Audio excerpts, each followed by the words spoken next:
What's up, everybody? Brett here, and I'm back today bringing you some more Battle Brother related news. Expecting to get some awesome Blazing Saddle announcement today and didn't get it, sadly, but I want to take today as a bit of an opportunity to talk about some other stuff. And I had some thoughts on this, but before I get into it, let's just go ahead and read what the actual announcement is. Of course, it's a Switch announcement. If you haven't heard, it's a pretty cool thing. It's not Blazing Sands cool. Did I say Blazing Saddles at first? I don't know, guys. I was watching a bunch of silly Western movies yesterday. Anyway, instead of having a dev blog this week, we bring you a special announcement. For a long time now, you guys have written us to show how much you'd love to play Battle Brothers on your Switch and take your campaign on the road. Both the game and the community have grown a lot over the past couple of years, and these days there's nary a dev blog without you guys asking for Battle Brothers on your Switch. Being able to play a hardcore tactical turn-based game with lots of replayability wherever you are, let's make it happen. We're excited to announce that Battle Brothers is coming to the Nintendo Switch later this year.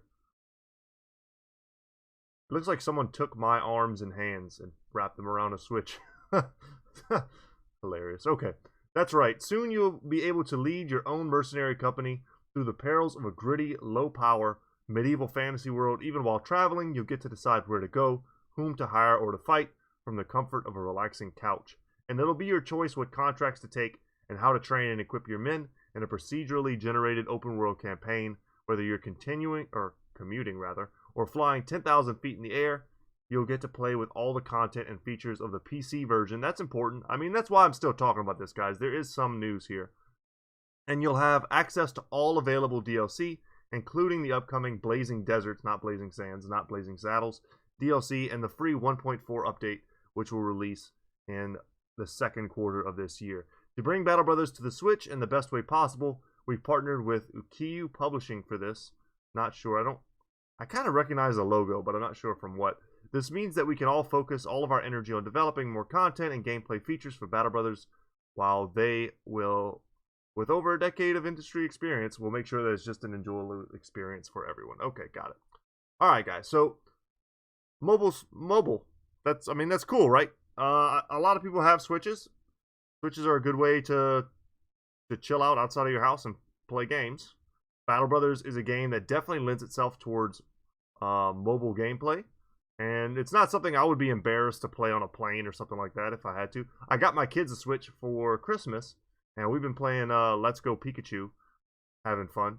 So what I started thinking about, right? Switch to me, and it'll probably always be this way in my mind. Let me know if you feel the same way.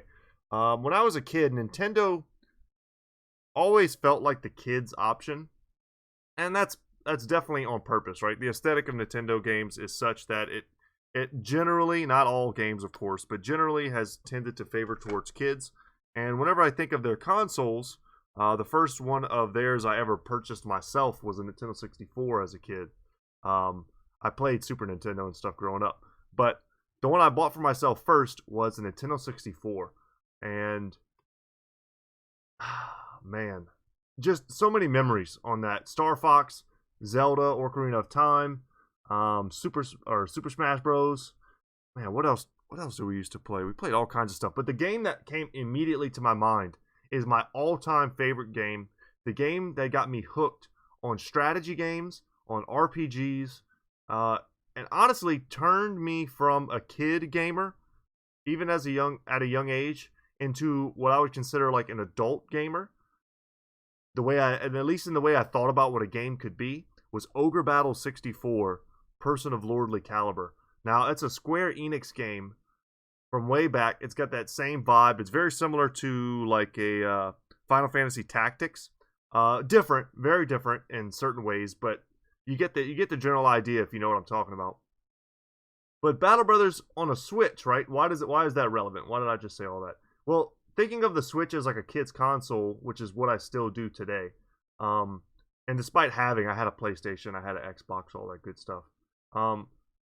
My kid's first console will really be a Switch. I let them play Spyro on PS4 until my PS4 blew up thanks to lightning. But they're going to grow up playing a Switch. And I'm not saying Battle Brothers is a perfect game for a child to play, but neither was Ogre Battles, right? There was definitely some adult themes in both of these games. But that's how you kind of transition, right? At some point, you got to take the kids' gloves off, and you got to play a game that pushes your understanding of things like, in ogre battles, they deal with slavery, they deal with uh, different types of persecution. There's war, famine. There's all these different concepts, these larger human concepts that I was forced to face as a young kid, in these cutscenes and these dialogue options, and it forced me to read. I had to read. I had to really understand what was going on. There was mathematical, tactical depth, which is something that Battle Brothers does excellently, right? And there was also still some room for imagination, right?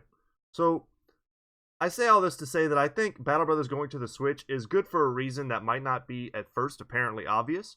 I think as what may be some young people's first experience with a tactical video game, we need more great games like Battle Brothers to be those first types of games for young people. It's deep. It's not a shallow game. It's not some game where you play like a serial killer hiding in the bushes and you wait to murder somebody. It's not. There's all these different things that I see personally games that I would never play. They might make fun party games and other stuff, but for me, like, I wouldn't want my 10-year-old son or whatever to play a game like that. That's preference for me. But Battle Brothers, if this was his first RPG, his first tactical game, I would not hesitate to call that a good thing. So anyway, guys, that was just a bit of a rant. I'm curious what your thoughts are. Basically, my whole point is just that the world needs more and better games at this kind of availability to young people who are just kind of getting into video games. And I think if you play Battle Brothers before you play a lot of other stuff, you'll get a better appreciation for what games are, or what they could be as a kid, for the potential for storytelling. The writing in Battle Brothers is amazing. The soundtrack is amazing. It'll elevate, hopefully, their taste is what I'm hoping. But anyway, guys, it's a bit of a rant. I thought I left this open and I was like, man, I wonder if anybody out there is interested in what my library is of games. I'm on my new computer, so I don't have a ton of stuff installed. But we can actually limit it right now to show what's installed on my computer right now. If you're interested. Ooh, Northgard's got an update. Spell Swords, what I've been playing. Surviving Mars, Stronghold Crusader is something I'd love to start doing on the channel. It's one of my first ever PC games that got me hooked. Not HD. I didn't really care for the HD variants all that much. They just added a bunch of cheesy options. But Stronghold Crusader was awesome. That's an OG game. Red Alert 2 is another game. Man, I would love to play that on the channel too. See what else we've got. If you're interested, I mean, if you've already clicked off, you've already clicked off. There's no Blazing Deserts real info here, other than a confirmation that we'll be getting it in Q2. But if you're interested, if I play any of the same games as you, I've got Divinity. Original Sin 2 was awesome. I also played the first Divinity. I played that. I can't remember if I beat it or not. I got pretty damn far in Original Sin 2, but I don't think I beat it. Crashlands was great. I would highly recommend that. I think it's on mobile. Borderlands 2. I haven't played the new Borderlands yet. Battlefleet Gothic Armada was awesome. That was a gift from a buddy of mine. I played a couple hours on that. What else we got? Don't Starve. That's another fun one. I think that's on mobile. Enter the Gungeon is a game I tried to get into. I've got old man fingers, I think. I've broken my hands a few times. There's, like, on my left hand, I basically can't move my pinky and my ring finger. Not very dexterous anyway. It's very difficult for me. I've broken that hand a few too many times. What else do we have? Forager I played for a while. For the King was a great RPG. I would highly recommend. So was Fantasy General 2. I would probably recommend most of the games in my library here. Fable Anniversary. I loved Fable as a kid. I got that game during Hurricane Katrina.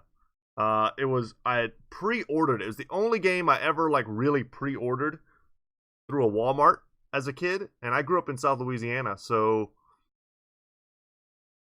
there weren't a lot of places to go to order a video game. I ordered it through Walmart. Hurricane Katrina hit. My parents were nice enough to, while we were grabbing supplies to get out of town, they let me go to the video game section by myself and try and get my game, but they didn't have it. So I pre-ordered it months in advance and ended up getting it months late. But it was worth it. One of the best, most fun games I ever played. Also one of the only games I ever bought a guide for, too. Frostpunk, highly recommend.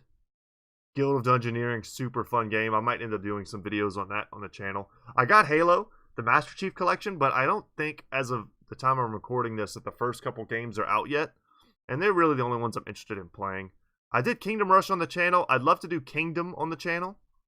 I got Kingdom and Castles. It was on sale for a couple bucks, so I decided to check that out. I know a lot of YouTubers play that. Legend TD, I've done some on that, and Legend of Keepers. Old Might and Magic stuff. Northgard was fun. Minion Masters, kind of a money grab type game, but it's fun as long as you play it for free. Retropolis, Risk of Rain, just had a major update. Roller Coaster Tycoon was bugged, and I wasn't able to get my money back. The second map didn't work for me. Secrets of Grindia, kind of a Kickstarter game that I played. I think they've updated it quite a bit since then. Slay the Spire is always awesome. Civ 5. I like to wait to get into Civ games until like 2 years, and they're getting ready to release the new one, because they release so much DLC for them that the game isn't even complete until like a year plus after they launch them. Stronghold Crusader 2 Extreme Editions. It all came with the original one, I think. They Are Billions was cool for a while. Subnautica was amazing. They had that Frozen update. Haven't checked it out yet. I'm kind of trying to save myself because I feel like I'm going to play it one day and I don't want to ruin it. Spoilers. Spoilers in Subnautica are real because you'll come across places you've never seen before that truly amaze you. Different biomes and creatures. Total War Rome 2. I got a bunch of DLC for that. Three Kingdoms I barely played. I'll probably jump into it one day. When I got it, I didn't have my new computer yet, so I couldn't even play it. And then by the time I had a chance to play it, my computer was set up, I installed it. All I was hearing about were negatives, and it just put me really down on the game. And then down here, XCOM 2, let's not forget. Tropico 5. Every Tropico game is essentially the exact same game. Total Warhammer 2, of course. And Warhammer 1. And then all the Warhammer 40,000 games. You bet your butt. Because I love them. How many hours do I have in this? 889 playtime hours in here.